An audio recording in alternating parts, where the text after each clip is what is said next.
First of all, thank you so much for everyone who is now online.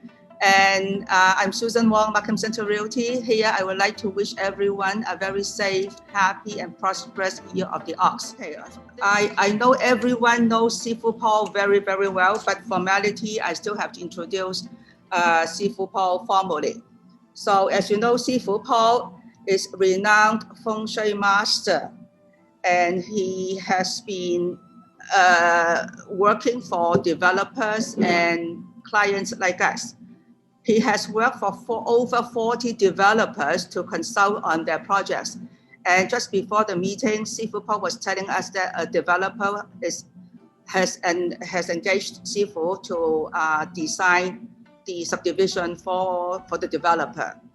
Besides working for the developer, Seafood Paul has seen over 15,000 houses within 28 years. And besides seeing houses, as we all know, Seafood also reads charts, yearly charts, and he has done over 20,000. There's a little actually secret that most people don't know about Seafood's other specialties. Seafood is a very accomplished Tai Chi and Qigong master. As well, Seafood is very good at acupuncture, which most of us don't know. So in fact, besides Feng Shui, Seafood actually cures a lot of people using his very special skills of Tai Chi and Qigong. Without further ado, let me pass the floor to Seafood Paul and for his insights on and predictions on real estate in GTA in 2021, Year of the Ox. Seafood, over to you. Thank you. Okay, thank you, Susan, and I'm honored to be here. My name is Master Pauling. Okay, I'm an old timer in Toronto now. In case most of you don't know how long I've been in Canada, I've been in Canada for 53 years. So I gone through a lot of history about Canada, how it's grown and something. So it's not just a theory of what I'm doing; it's also practical observation over the years. And my academic background was dated back to the 1960s and the early 70s. And I got my computer science degree from University of Waterloo and business administration degree from University of Toronto. So I'm a double degree guy here. And in the past, I've gone through 22 years in the corporate world. The last job was 30 years ago as director IT CIBC, head of Wigandy's computer department. So Susan asked me to talk about 2021. I think it's a very meaningful topic because just a little bit of history. Back in July 2019, usually 6 months before the year kicked in, I would prepare the next year's predictions. At that time, I said 4 key things about 2020. First 3 things had to do with health. I said 2020 would be a terrible year because it would be number 1, lots of chest and lungs diseases. And number 2, air transmitted germs. And number 3, mental illnesses. And that would dominate 2020. Unfortunately, they all happened. And the second thing I also said was by mid-year 2020, that is between July and August, real estate will take off. So that's what I said back in July 2019. But 2020 is a different year. This year is metal ox year. So instead of extreme yang, extreme yin, this is both yin. But in Chinese, the ox, it has a very special meaning. The meaning is if you look at how we tie a knot on things, but the word cow or ox has not got the left-hand side. Oh. That means it's untied the knot. Now, then let's now focus on 2021. Now, 2021 is governed by the number 6 instead of 7. So 6 is the number regarding travel, moving. Okay, mobility has become very important. Now, and also the controlling trigram is called the hidden in the mountains. That means a lot of these problems will eventually disappear. But the key is the number 6. The number 6 means mobility, traveling. And so that means there would be a lot of people movement. So that means the number one thing that would be highly successful this year would be anything to do with real estate, because people need to move. Okay, so I'm going to focus on Toronto instead of looking at the world. Otherwise, we'll drag on for 2 hours. Okay, now if we look at Canada in terms of the 8 different directions, where's the money center? The money center this year would have be two parts. One is the extreme south part and also the extreme west part. The extreme west part would be typified by Vancouver. The extreme south part, if you look at the map, would be South Ontario. So South Ontario economically will have a real comeback this year, okay, because of the life cycle of the world. A lot of people asked me last year, how could I know real estate would go up with so much craziness in the world and the people have no job, something. I said my predictions had nothing to do with it. It's by calculation from nature's numbers. So the math of the universe becomes a key. So now the three key business that would really take off in this year: earth, metal, and water. The words will be wood and fire. So I need to describe this first. Now, what is the typical wood clothing, textile? So clothing is going to suffer quite a bit. Either they a lot going belly up or merging combined. And if you look at a lot of luxurious clothing business, majority would also suffer. And also, what is fire? Fire is actual education and high tech. So we are going to see a lot of arguments, controversies, copyrights, money stuff, all to do with high tech. You're already seeing a lot now. Okay. So that's something on the side. Just want to let you know. Now, earth obviously will be two kinds. Real estate is number one, and then medicine is number two. Now, what about the metal? Metal will be represented by metals themselves, but also automobiles, cars.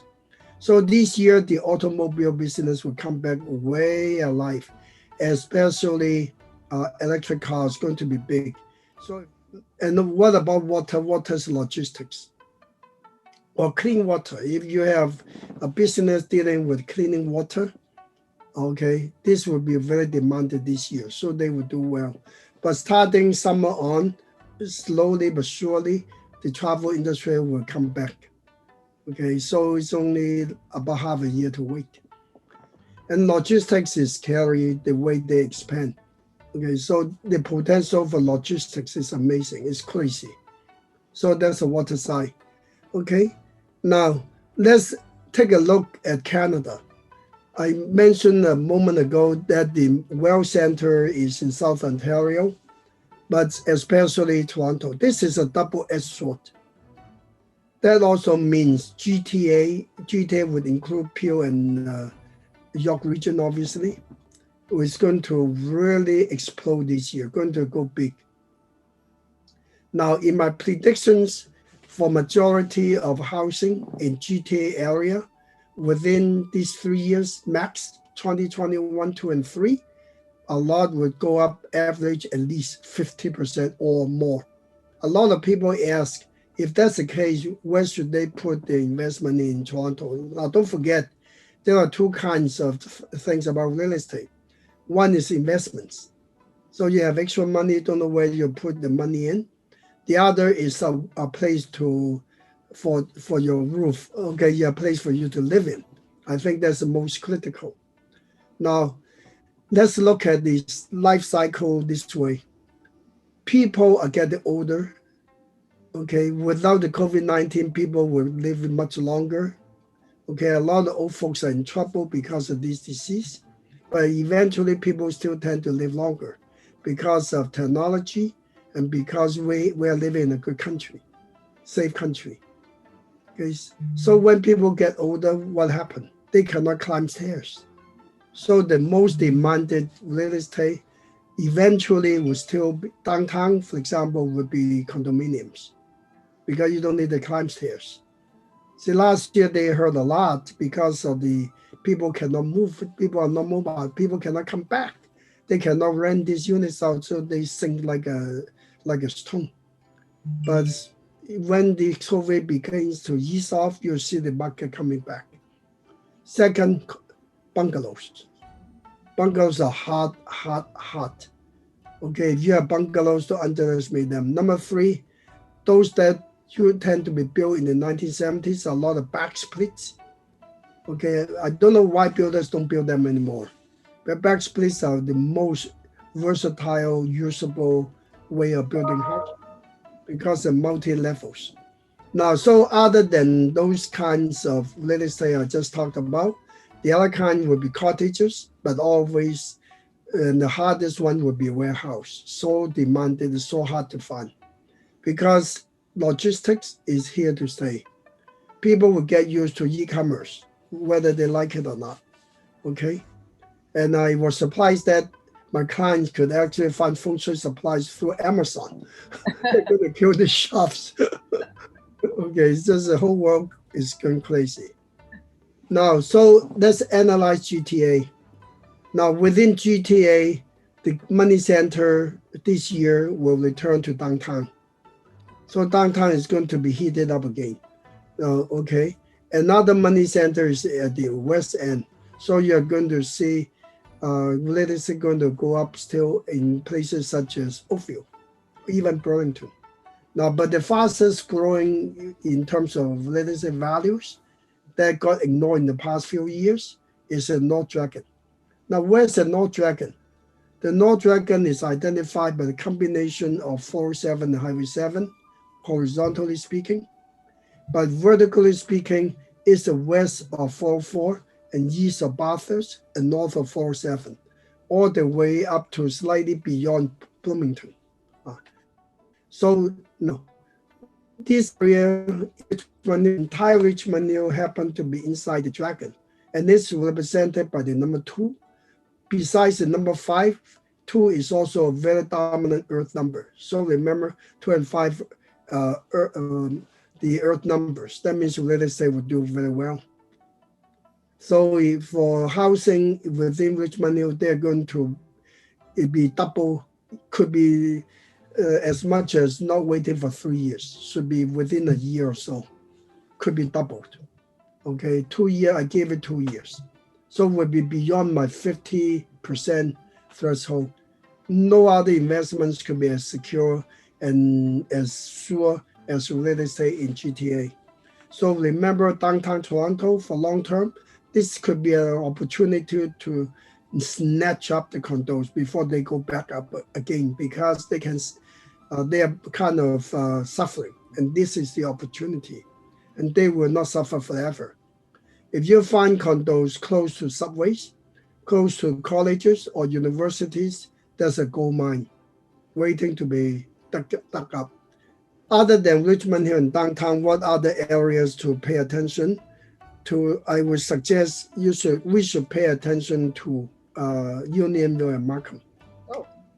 Okay, the reason is Unionville and Markham is governed by the number 9. The number 9 means happiness. It's a fire sign. Fire creates earth. So real estate would also do well.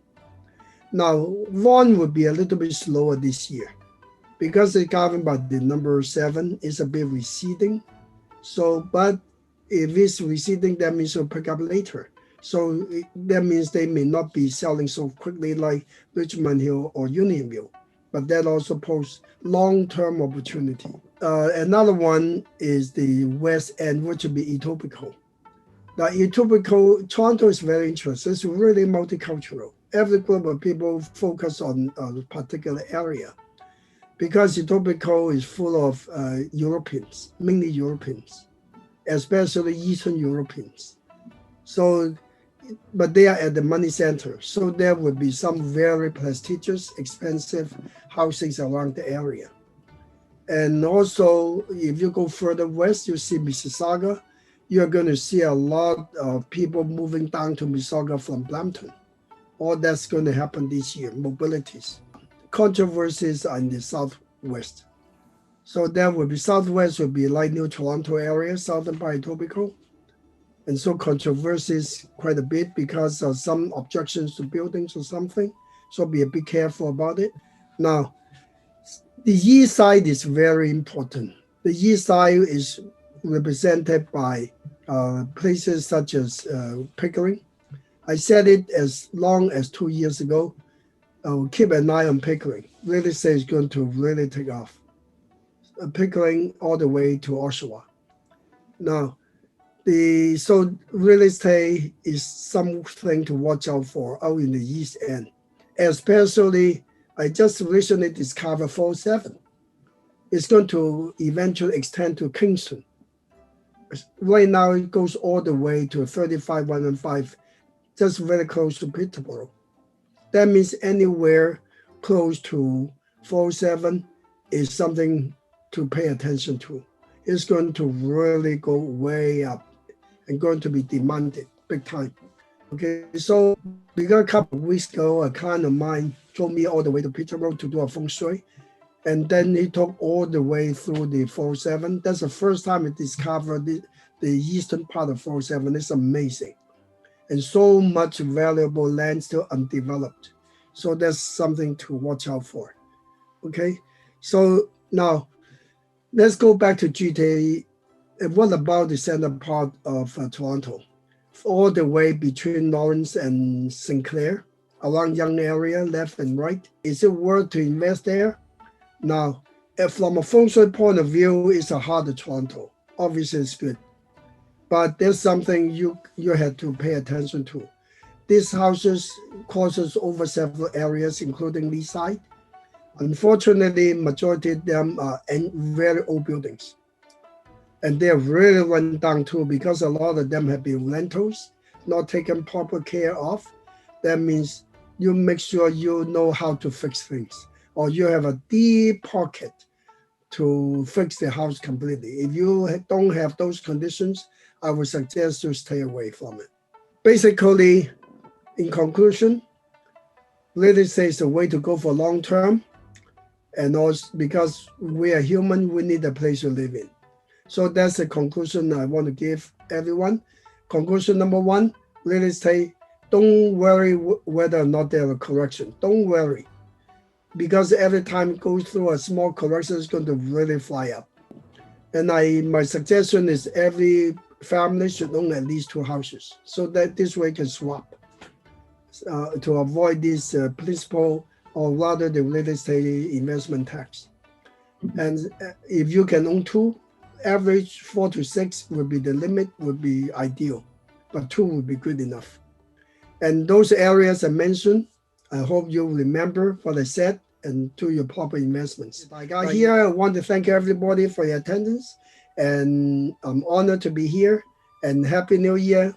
Be healthy and be happy and make a lot of money, everybody.